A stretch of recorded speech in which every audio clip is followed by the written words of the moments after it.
Welcome to our deep dive into intelligence analysis. You know, how do analysts think, the challenges they face, and how you can apply those same methods of thinking to your own life. Okay. Our guide for this journey is Richard J. Heuer's book, Psychology of Intelligence Analysis, a book so insightful. It's considered a must-read within the CIA. Yeah, it's interesting. A lot of CIA officers were initially pretty skeptical about diving deep into the psychology of analysis. Really? They'd rather, just focus on real-world events than academic theories. Oh, I can see that. Yeah. It's easy to think, why should I bother with all this psychology stuff? I'm not a spy. Right. But here's the thing. Heuer's book isn't about rigid models or, spy tactics. Yeah. It's about the way our minds naturally work Right. and how that can affect the way we see the world. Exactly. And Heuer doesn't just throw out theories either. He uses a ton of research from all sorts of fields, medicine, economics, even stock market analysis.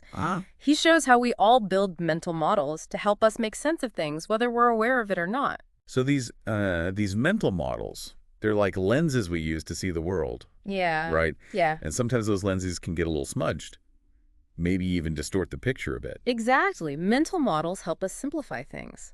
Imagine if you had to consciously think through every single decision you make. You'd never get anything done. Right? But they can also trap us in our own biases and assumptions. It's like when you buy a new car and suddenly you see that same car everywhere. Yes. It's not like everyone else rushed out and bought the same car. Yeah. You're just more attuned to it now. Right. You're seeing the world through a new car lens. That's a great analogy. Yeah. And it highlights how our mental models can lead us to misinterpret information, especially when things are ambiguous. Heuer talks about those experiments where people are shown an image, say one that could be seen as either a young woman or an old woman. Right. What people see often depends on what they've been primed to see beforehand.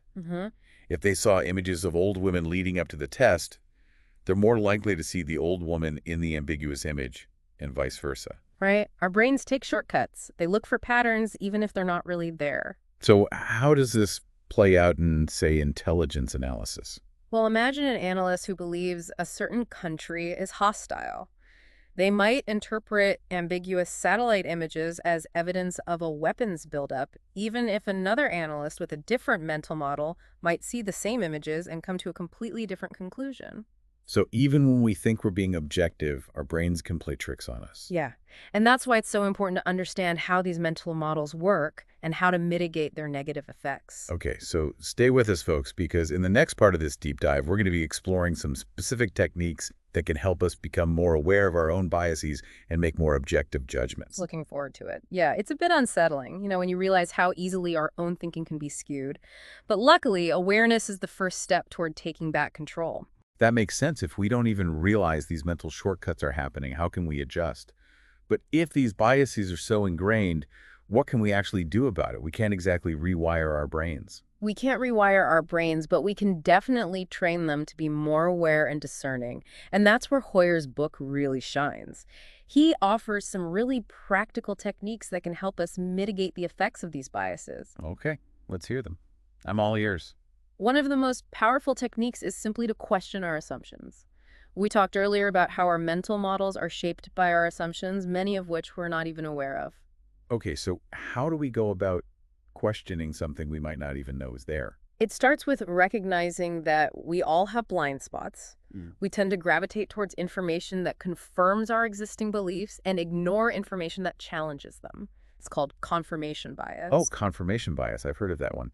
It's like when you're arguing with someone online and you only share articles that support your point, even if there are other articles out there that contradict it. Exactly. So the first step is to be aware of this tendency. When you're forming an opinion or making a decision, consciously ask yourself, what assumptions am I making? What evidence do I have to support these assumptions? What information am I ignoring or downplaying because it doesn't fit my narrative? So it's like holding a mirror up to our own thinking, trying to see the flaws and distortions. Precisely. Another powerful technique is to actively seek out alternative perspectives.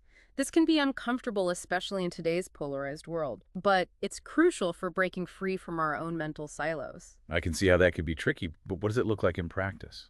It means talking to people who disagree with you, reading articles or books that challenge your worldview, actively listening to different viewpoints, even if they make you feel uncomfortable. And the goal isn't to change your mind necessarily. It's to expose yourself to different ways of thinking. to broaden your perspective and to see the world through a more nuanced lens. Exactly. Now, in addition to these broader strategies, Heuer also presents some specific analytical techniques that can help us make more objective judgments. One of these is called analysis of competing hypotheses, or ACH. ACH. Okay. It sounds intriguing, but a little technical. Break it down for us. Imagine you're trying to make a decision, say whether to invest in a particular stock. You've got a bunch of information about the company, but it's hard to know what it all means. Yeah, the financial news can be pretty overwhelming. It can be. So with ACH, instead of just going with your gut or focusing on the information that supports your initial hunch, you force yourself to generate multiple hypotheses about what might happen. So you're not just thinking about what you want to happen, you're thinking about all the possible scenarios. Right, and then you systematically evaluate each hypothesis against the available evidence. You look for evidence that supports each hypothesis, and crucially, you also look for evidence that contradicts each hypothesis. So you're playing devil's advocate with yourself, basically. You could say that the goal is to see which hypothesis best fits all the available evidence, both the supporting and the contradictory. That sounds really helpful, especially for big decisions. But what about more everyday situations? Can we use ACH for those too? Absolutely. Imagine you're trying to figure out why your best friend has been acting distant lately. Instead of jumping to conclusions, you could use ACH to generate multiple hypotheses. Like maybe they're stressed about work, or maybe they're having relationship problems, or maybe... Exactly. You're brainstorming possibilities, and then you start to look for evidence that supports or contradicts each of those hypotheses. I see. So maybe you notice they've been working late a lot, which supports the work stress hypothesis. But then you also remember they just went on a romantic vacation with their partner, which maybe weakens that hypothesis. That's the idea, and by systematically considering multiple explanations and weighing the evidence for and against each one, you're more likely to arrive at a more accurate and objective understanding of the situation. I like it. It's like a more structured and deliberate way of thinking things through. Exactly, and the more you practice this type of thinking, the more it will become second nature. So we've talked about questioning our assumptions, seeking alternative perspectives, and using ACH. What else can we do to become better thinkers? Another crucial element is learning how to communicate clearly about uncertainty. We often use vague language when we talk about probabilities, which can lead to misinterpretations and bad decisions. Yeah, I can see how that could be a problem. Like, what does it really mean if someone says something is possible or probable? Those words could mean very different things to different people. Exactly. So one way to improve our communication is to be as specific as possible when we're expressing our judgments, especially when we're dealing with uncertain situations. Instead of saying, there's a chance this might happen, try to quantify that chance. So say something like, we estimate a 30% probability of this happening in the next quarter. Exactly. And when there's a lot of uncertainty, be upfront about it. Don't try to downplay it or pretend you know more than you do. Because admitting that you don't know everything actually makes your analysis more credible, right? Yep. Absolutely. It shows that you're being honest and realistic about the limitations of the available information, and it allows others to factor that uncertainty into their own decision-making processes. And finally, and maybe most importantly, we need to create a culture where learning from mistakes is encouraged, not punished. I couldn't agree more. We all make mistakes, especially when we're dealing with complex and uncertain situations. It's inevitable. The key is to learn from those mistakes and use them as opportunities for growth. But that requires an environment where people feel safe admitting they were wrong, right? Exactly. If people are afraid to admit they made a mistake, they're less likely to learn from it, and the same errors might be repeated. So it's crucial to foster a culture of openness, transparency, and constructive feedback. A culture where mistakes are seen as learning opportunities, not as failures. So to sum it up, we can become better thinkers by questioning our assumptions, seeking out different perspectives using techniques like ACH to weigh evidence, more objectively communicating clearly about uncertainty, and creating a culture where learning from mistakes is encouraged. That's a great summary. And remember, these techniques are not just for intelligence analysts. They're for anyone who wants to make more informed decisions and navigate the complexities of life more effectively. It sounds like Heuer's book has given us a lot to think about. But how do we take all of this heady theory and apply it to our everyday lives? Yeah, it's a bit overwhelming, when you think about all the ways our brains can trip us up. But I also feel kind of empowered, like we have more control than we realize. I agree, and that's really the beauty of Heuer's work. It gives us tools to take charge of our thinking. So how do we actually apply all of this in our daily lives? What does it look like to be a more aware and objective thinker when we're not dealing with, say, international espionage? Well, it starts with cultivating a sense of curiosity about your own thought process. Instead of just accepting your opinions and beliefs at face value, ask yourself, why do I believe this? What evidence is shaping my view? It's like we talked about before, becoming a detective of your own mind. Exactly. Pay attention to those moments when you feel a strong emotional reaction to something. Ask yourself, what's triggering this reaction? Is it based on solid evidence?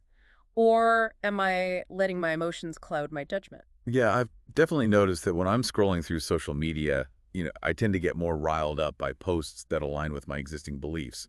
It's like I'm seeking out information that confirms my biases. That's a classic example of confirmation bias in action. We're all susceptible to it, but by being aware of this tendency, we can start to counter it. So the next time I find myself getting fired up about a social media post, I should take a step back and ask, am I just feeding my own biases here? What other perspectives am I missing? Exactly. And remember, seeking out diverse perspectives isn't just about avoiding bias. It's also about enriching your understanding. The more you expose yourself to different viewpoints, the more nuanced and insightful your own thinking will become. Okay, so we need to question our assumptions, examine our emotional reactions, and actively seek out diverse perspectives. Anything else? Think about how you consume information. Do you tend to get your news from the same sources all the time? I'm definitely guilty of that. Yeah. I find myself gravitating toward the same websites and news outlets. Challenge yourself to branch out.